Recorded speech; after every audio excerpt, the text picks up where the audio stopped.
விட்டல விட்டல பாண்டுரங்கா விட்டல விட்டல விட்டல பாண்டுரங்கா விட்டல விட்டல விட்டல பாண்டுரங்கா விட்டல விட்டல விட்டல பாண்டுரங்கா. பாத்ராபாத்திர விசாரணம் நகுருதே அப்படின்னார் மகாபிரபுவனுடைய சரித்திரத்தில். மகாபிரபு குணத்தை சொல்லும் பொழுது அப்பேற்பட்ட ராமானந்தர் அப்படி அவருடைய ஆசிரமத்தில் இருக்கும் பொழுது ஒரு ஸ்திரீ, ஒரு பிராமணன் தினப்படி அவருக்கு சேவை பண்ணிட்டு இருந்தான். ஒரு நாளைக்கு அவனுக்கு வர முடியல, அசந்தர்ப்பம். ஒரு பெண்ணை அனுப்பிச்சான், ஒரு பிராமண பொண்ணை. பொதுவாக நார்த் இந்தியாவில் அந்த சம்பிரதாயத்தில் யூபி ராஜஸ்தான்லாம் மூஞ்சி நன்னா மூடின்றுவாவ, முகத்தை முழுக்க மூடின்றுவா. காலும் தெரியாது வெளியில், வஸ்திரம் அப்படி இருக்கும். அவ சேவை பண்ணினா கிளம்பும்போது இவர் என்ன பண்ணார், அவ சேவிச்சுட்டு எழுந்துட்டா பாருங்க, புத்திரவதி பவான்னுட்டார் இவர். இவர் இப்படி சொன்ன உடனே அவ பயந்து போய் அழுதுண்டே வஸ்திரத்தை எடுத்துட்டு முகத்தை காமிக்கிறா. அவ ஒரு விதவை, அவ கணவனை இழந்தவள். அவள் இந்த மகாத்மாவை புத்திரவதி பவான்னு சொல்லிவிட்டார். அவள் தாரதாரியா கண்ணீர் வடிச்சா. உடனே ஒரு புஷ்பத்தை எடுத்து பிரசாதமாக கொடுத்தார். புஷ்பத்தை எடுத்து அப்படி பிரசாதமாக கொடுக்கும் பொழுது அங்கெல்லாம் நார்த்தில் எல்லாம் பிரசாதம் கொடுத்தா மடியில் தான் வாங்குவா.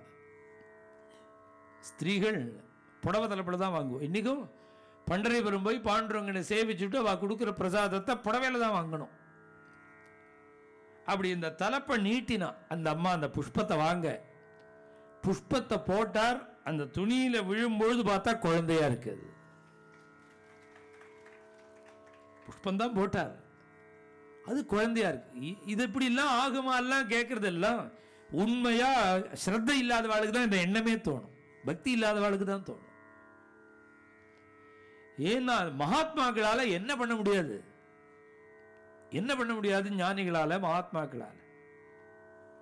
புஷ்பத்தை போட்டார் குழந்தை. அந்த அம்மா என்ன பண்ணினா, தான் ஒரு பர்த்தா இல்லாமல் இருந்த இப்படி குழந்தை அழிச்சுன்னு போனால் லோகம் என்ன சொல்லும், அதுக்கு பயந்துண்டு ஒரு பெரிய ஏரி, அதுல நிறைய தாமரை பூலாம் பூத்திருக்கு. அந்த ஏரிக்கரையில இந்த குழந்தைய அப்படியே வச்சுட்டான். லெஹர்தாரான்னு பேர் இந்த ஏரிக்கு. ஏரிக்கரையிலேயே குழந்தைய அப்படியே வச்சுட்டு பயந்துட்டு வீட்டுக்கு போயிட்டான். ஒரு தம்பதிகள் முஸ்லீம், அவ நீரு நீமான்னு பேர் அவ தம்பதிகளுக்கு. புத்திரபாகியம் இல்லாமல் அவ கஷ்டப்பட்டு இருக்கிற தம்பதிகள் இந்த தடாகத்தில் சரசுல இந்த குழந்தை இருக்கிறத பார்த்து அவளுக்கு அவளுடைய தெய்வம் அல்லாவே கொடுத்த குழந்தைன்னு நினைச்சுண்டு இந்த குழந்தைய ஆத்துக்கு வச்சுன்னு வந்துவிட்டான். அவ வளர்க்கிறா. உண்மையா பார்த்தா இவர் அயோனிஜர், அம்மா கர்ப்பவாசமே கிடையாது இவருக்கு. இவருக்கு கர்ப்பவாசம் கிடையாதுங்கிறதுனாலதான் அந்த பக்த விஜயத்தில் இவர் சுகாச்சாரியாள்னு சொல்றார். பிறந்துட்டா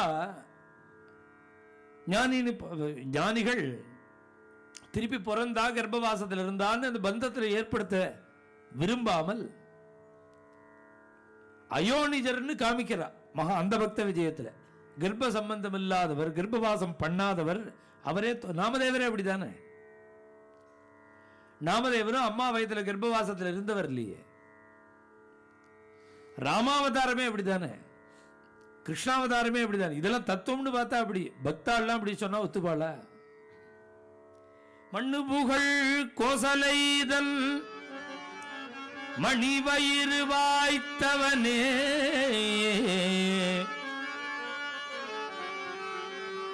மண்ணு புகழ் கோசலைதல் மணிவயிறுன்னா தான் திருப்தியா இருக்கும்.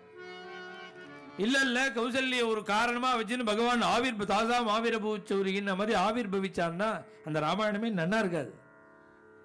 ததஷ்ட துவாதசே மாசே சைத்ரே நவமிகே திதோ, இப்படிதான் கர்ப்பவதியான கௌசல்யாதேவி யாகம் முடிஞ்சு 12வது மாசம் பகவான் சைத்திர யுத்தத்தில் நவமியில புனர்வசு நட்சத்திரத்தில் பகவான் கௌசல்யாதேவிக்கு புத்திரனா பிறந்தான். பயே பிரகட்ட கிருபாலா தீனதயா. அப்படி பகவான் வந்தா கௌசல்ய ஸ்தோத்திரம் பண்ணினா வேணா அப்புறம் பகவான் சொல்லிக்கலாமே தவிர இப்படி பிறந்தான்னு சொன்னாதான் யாருக்குமே திருப்தி இருக்கும். கிழக்கு திக்குள்ள சந்திரன் உதிக்கிறது போல தேவகி அம்மாவை வியாஜமா வச்சுன்னு கிருஷ்ணன் ஆவிர்பவிச்சான்னுட்டார். கிழக்கு திக்குக்கும் சந்திரனுக்கு என்ன சம்பந்தமோ அந்த சம்பந்தம் தான் தேவகியும் கிருஷ்ணனுக்கும். கிழக்கு திக்கா கர்ப்பவாசம் பண்ணினது சந்திரனை பிரசவிக்கிறதுக்கு. அதுபோலன்னு சொன்னா அது ரசப்படாது. எப்படி சொன்னா ரசப்படும்னா 10 மாசம் கர்ப்பவாசம் பண்ணினா கிருஷ்ணன், தேவிகை அம்மா பெத்தான்னா தானே திருப்தியா இருக்கும். பகவானுடைய அவதாரங்களே இந்த தத்துவங்களை தான் சொல்றது. மகாத்மாக்கள் நாமதேவர் அயோனிஜர், அவர் குழந்தையாவே ஆவிர்பாவம். கபீர்தாசர் குழந்தையாவே ஆவிர்பாவம். அதனாலதான் இவர் பக்தமாலால சொல்லும் பொழுது கபீர பிரகலாத சுவாமியோட அம்சம்னுட்டார், அவதாரம்னே சொல்றார். இவா வளர்த்துன்னு வரா கபீர். அவருடைய சுபாவம் எப்படி இருக்குன்னா அவர் உயர்ந்த நிலையில மேலேயே இருக்கு, கீழே பார்க்க மாட்டேங்கிறார். அவர் கீழேன்னா என்னன்னா நியமங்கள், அப்புறம் அவளுடைய சுபாவம், இது மாதிரி எதையுமே பார்க்க மாட்டார். அவர் எங்க பார்த்தாலும் சர்வம் சீதாராமமயம், அந்த நிலையிலேயே இருந்துருக்கார். இந்த கபீர்தாசருக்கு அவர் அறியாமலே அவருடைய மனது குருவை தேடுறது. வளர வளர வளர வளர மனது குருவை தேடுறது. நாம் யாரை குருவா அடையலாம் அப்படின்னு இவர் ரொம்ப கவலைப்பட்டு, குரு வேணுமே, குருவர் அனுகிரகேணைவ புமான் பூர்ணா, ரொம்ப தாபப்பட்டு இருக்கும்பொழுது அவருடைய மனசுல என்ன பட்டுது அப்படின்னா, இப்ப காசியில் இருக்கிற ராமானந்தர் தான் குருவா மனசு வரிக்கிறது. சாஸ்திரங்கள்லாம் என்ன சொல்றது, பக்தி சாஸ்திரங்கள்லாம் குரு யாருன்னு நீ எப்படி தெரிஞ்சுக்கிறது? நிறைய மகாத்மாக்களை பார்க்கிறோம், நிறைய மகான்களை நம்ம பார்க்கிறோம். பார்த்தாலும் எல்லாரும் பெரியவா தான், அதில் ஒன்றும் ஆட்சேபணம் இல்லை. ஆனால் யாரை குருவா நினைக்கிறது, அதுக்கு பிரமாணம் என்ன தெரியுமோ, உன் மனசுதான்.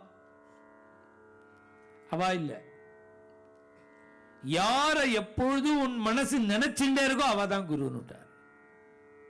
உன் மனசு பல பேரை பார்த்தாலும் யாரை எப்பொழுதும் நினைச்சுட்டு இருக்கோ, மனசு சமர்ப்பணம் பண்றதோ, ஹிருதய சமர்ப்பணம் யார்கிட்ட ஏற்படுறதோ அவர் தான் குரு. இவருடைய காலத்தில் காசியில் எத்தனை மகாத்மாக்கள் இருந்திருக்கா, இவாள்ல சுத்தின்டே தான் இருப்பா. பிருந்தாவனம் வரார், அயோத்தி போறார், காசிக்கு வரார். இது எல்லாமே யூபி தான், உத்தரப்பிரதேசம் தானே எல்லாமே. அப்படி சஞ்சாரம் பண்ணிட்டே இருக்கும்போது எத்தனை மகாத்மாக்களை பார்த்திருக்காரு. ஹிதகரி வம்சரை பார்த்திருக்காரு கபீர். கபீர்தாசர் ஞானேஸ்வர மகாராஜ் பார்த்திருக்காரு, நாமதேவரை பார்த்திருக்காரு, ஹிதகரி வம்சரை பார்த்திருக்காரு, விட்டலநாதரை பார்த்திருக்கார். இத்தனை மகாத்மாக்களை கபீர் பார்த்திருக்கார். ஆனா அவருடைய ஹிருதயம் ராமானந்தரை தான் தேடுறது. இவர் எந்த ஒரு வேஷபூஷணத்தையும் இவர் மாத்திக்கவே இல்லை. முஸ்லிமாவே இருக்கார். இந்த ராமானந்தருடைய ஆசிரமத்துக்கு போய் கெஞ்சறார். வாசல்ல நின்று குருநாதரை சேவிக்கணும், குருநாதரை பார்க்கணும், அவர்கிட்ட உபதேசம் வாங்கிக்கணும் அப்படின்னு கெஞ்சறார் இவர் கபீர். பகவத் பிரதிகூல சீலவு அப்படிங்கிறது பாகவதம். இப்பேற்பட்ட மகாத்மாக்களுக்கு வாசல்ல நிற்கிறவன் என்ன யாருன்னா அவருடைய ஹிருதயத்துக்கு நேர் விபரீதமா பண்றவனா.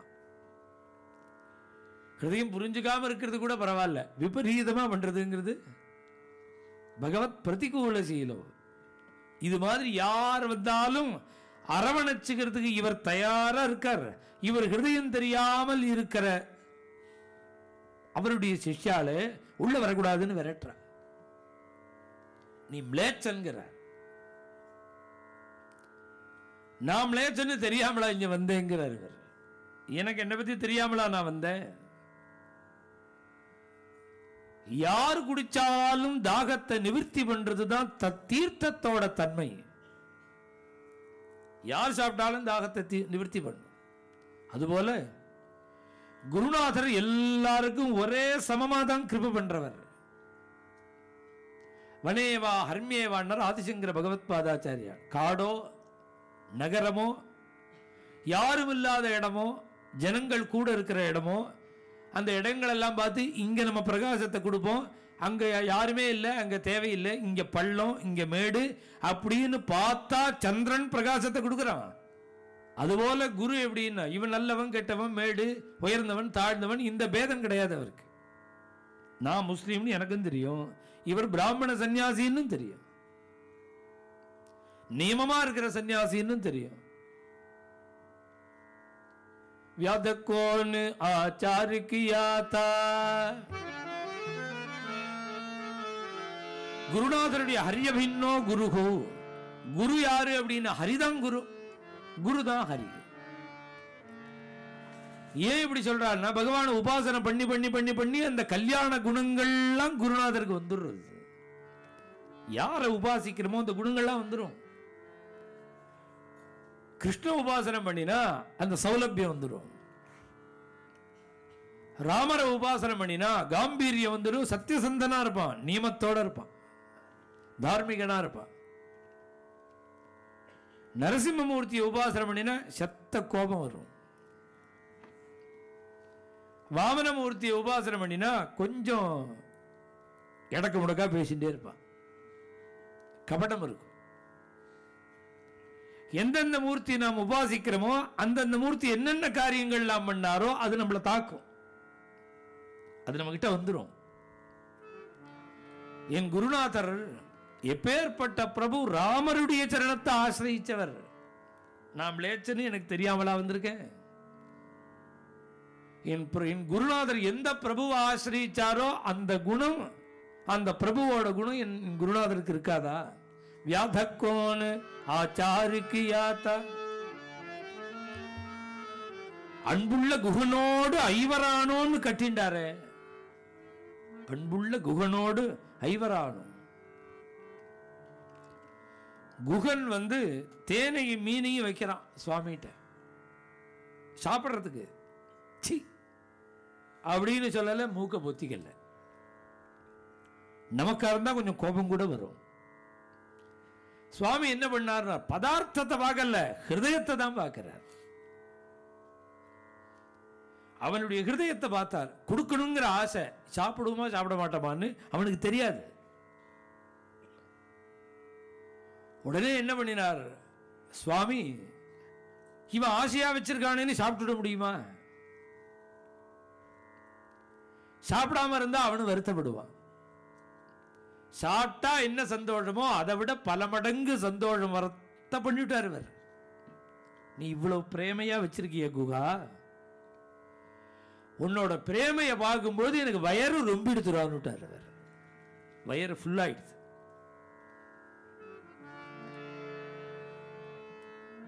இந்த சாப்பாடு சாப்பிட்டா, அவ கொடுத்து வெச்சத்தை சாப்பிட்டா கொஞ்சம் திருப்தி, அவன் ஆயுசுக்கும் திருப்தி வரா மாதிரி பகவான் ஆலிங்கனம் பண்ணிட்டாராம் அவனை. ஐவரானோம்னு குகன் ஆலிங்கனம் பண்ணிண்டாங்கிறார். இதே இந்த குகன் கொடுத்த மீனை சாப்பிட வேண்டாம், ஐயா தேனை சாப்பிடலாமனு. மீன் வேண்டாம், வேண்டாம் தேனை சாப்பிடலாமனு தொடவே இல்லை. இந்த குகனுக்கு இதே ஜாதி தான் சபரி. இந்த குகன் ஜாதி தானே சபரி. இவளும் வேடன், இவனும் வேடம், அவளும் வேட ஸ்திரீ. சபரி வீட்டுக்கு எப்படியா போனார்? யப்ரீதிகி விதுரர்ப்பிதே சபரிகா தத்தே. அவ வீடு தேடிண்டு ஆத்துக்கு போய் அவ கொடுத்த பழத்தெல்லாம் சாப்பிட்டான். கடிச்சு கடிச்சு கொடுத்த எச்ச பழத்தெல்லாம் சாப்பிட்டான். இங்க இதை தொடமாட்டேன்னவன் அங்க சாப்பிட்டான். ஜாதி வித்தியாசம் இல்லை. வேடன் கொடுத்தான் அதனால சாப்பிட மாட்டேங்கல ராமர். இதே வேட ஸ்திரீ கொடுத்ததை சாப்பிட்டார். ஏன் இவன் கொடுத்து சாப்பிடல, அவ கொடுத்து ஏன் சாப்பிட்டான்னா அவளுக்கு குரு கிருபை இருந்தது, சாப்பிட்டு விட்டார். மதங்காத ரிஷிகளுக்கு சேவை பண்ணி மதங்கருடைய கிருபைக்கு பாத்திரமானதுனால, குரு கிருபைக்கு பாத்திரமானதுனால பவித்திரமாயிட்டா, சாப்பிட்டு விட்டார். இவனுக்கு குருவே கிடையாது, அதனாலதான் சாப்பிடல பகவான். மீன் வேண்டாம், தேனையாவது சாப்பிட்டுருக்கலாமே. ஆனாலும் ஆலிங்கனம் பண்ணிக்கிறார். வியாதக்கோன் ஆச்சாரிக்கியாதா. பகவானுடைய கிருபையை அடையறதுக்கு எந்த தகுதியும் வேண்டாங்கிறார். வியாதஸ்யாச்சரணம் த்ருவஸ்ய ஜவயः வித்யா கஜேந்திரஸ்ய காஜாதிகி விதுரஸ்ய யாதவபதேகே உக்ரஸ்ய கிம் பௌருஷம் குப்ஜாயாः கிமரூபம் கிம் தத் சுதாம்னோ தனம் பக்தியா துஷ்யதி. இந்த ஸ்லோகம் வந்து பாகவத வியாக்கியானத்தில் பிரகலாத ஸ்துதியில் உள்ள ஸ்லோகம். அது விப்ரா முன்னாடி சொன்னேனே, விப்ராதி த்விஷட்குணைதாத்து அரவிந்தநாபன் பிரகலாத சுவாமி ஸ்தோத்திரம் பண்ணினார். ஒரு ஸ்லோகம் கொஞ்ச நேரம் முன்னாடி சொன்னேன். அந்த ஸ்லோகத்துக்கு வியாக்கியானம் பண்ணும் பொழுது இந்த ஸ்லோகம் அங்க இருக்கு. பாகவத வியாக்கியானத்தில் 2-3 வியாக்கியான புஸ்தகத்தில் இருக்கு இந்த ஸ்லோகம். 13 வியாக்கியானங்கள் சேர்ந்து ஒரு பாகவத புஸ்தகம் இருக்கு. 12 சமஸ்கிருத வியாக்கியானம், 1 ஹிந்தி. அதுல ஒரு 3 வியாக்கியானத்தில் இந்த ஸ்லோகம் இருக்கு. இந்த இடத்துக்கு இந்த ஸ்லோகம் இருக்கு. வியாதஸ்யாச்சரணம் த்ருவஸ்ய. இந்த ஸ்லோகம் என்னன்னா, இந்த ஸ்லோகம் தான் இந்த சுனு சுனு சாதோஜிங்கிற கீர்த்தனம். வியாதஸ்யாச்சரணம் வியாதக்கோன் ஆச்சாரிக்கியாதா த்ருவஸ்ய ஜவயः த்ருவகி உம்மரத்தோடி வித்யா கஜேந்திரஸ்ய கஹா கஜேந்திர படாதா வித்யா கா ஜாதிகி விதுரஸ்ய ஜாதி விதுரகி கடவி. அந்த ஸ்லோகம் தான் அப்படியே கீர்த்தனம். என்ன ஆச்சரியம்னா, மகான்களுடைய ஹிருதயம்லாம் ஒன்னா இருக்குங்கிறத நினைக்கிறதா இல்ல அத்தனையும் பார்த்திருக்கார் கபீர்தாசர் நினைக்கிறதா? அத்தனை ஞானம் கபீர்தாசருக்கு உண்டுன்னு நினைக்கிறதா? பாகவத ஸ்லோக வியாக்கியானத்தை கீர்த்தனமா பண்றார் அவர். துருவகிவும் நிறைய வயசா இருக்கணும், நிறைய சாதனை பண்ணிருக்கணும், அப்பதான் பகவானுடைய கிருபை கிடைக்கும்னா. துருவன் என்ன பண்ணினா? என்ன வயசு அவனுக்கு? 5 வயசு. 5 வயசு குழந்தை. பஞ்சஹாயனா 5 வயசு குழந்தை கடைக்கு போய் சாமான் வாங்கிட்டு வரா மாதிரி நான் பகவானை பார்த்துட்டு வரேன்னு வந்து பகவானை தரிசனம் பண்ணிட்டு தான் திரும்பினான் துருவசுவாமி. துருவக்கி. அதனால பகவானுடைய கிருபை அடையிறதுக்கு வயசா விஷயம். வித்யா கஜேந்திரஸ்யகா. நிறைய வேதாந்தங்கள்லாம் வாசிச்சிருக்கணும், அவதான பகவத் தத்துவம் புரியும் நமக்கு. அதெல்லாம் வாசிச்சாதான் பகவானுடைய கிருபை கிடைக்குமான்னா. கஜேந்திரன் எந்த சாட்சியிட்ட போய் வாசிச்சான்? எந்த வேதாந்த வித்வான்ட்ட வாசிச்சான் கஜேந்திரன்? கஹா கஜேந்திர படாதா வித்யா. இல்ல நல்ல குடும்பத்துல பிறந்திருக்கணும், நல்ல வேதாத்தியன சம்பந்தனா இருக்கணும், சாஸ்திரங்கள்லாம் அபியாசம் பண்ணிருக்கணும், ஆச்சார அனுஷ்டானங்களோட இருக்கணும். அப்படி இருந்தாதான் பகவானுடைய கிருபை கிடைக்கும்னா. ஜாதி விதுரகி கடவி.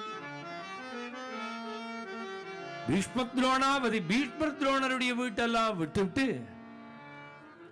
நேரா இந்த விதுரன் வீட்டுக்கு தானே போனான் பகவான் கஞ்சி சாப்பிட. விதுரன் என்ன ஜாதியில பிறந்தான்? ஜாதியா விஷயம் பகவானுடைய கிருபை அடையறதுக்கு. நவநீத சோராய நந்தாதி கோப கோரட்டினே கோபிகா வல்லபாயா நாரத முனீந்திரனுத நாமதேயாய நாராயணானந்த தீர்த்த குரவே ஜயமங்களம் நித்ய சுபமங்களம். बोल राजा रामचंद्र भगवान की जय, वृंदावन विहारी लाल की जय. विठल विठल विठल पांडुरंगा, विठल विठल विठल पांडुरंगा.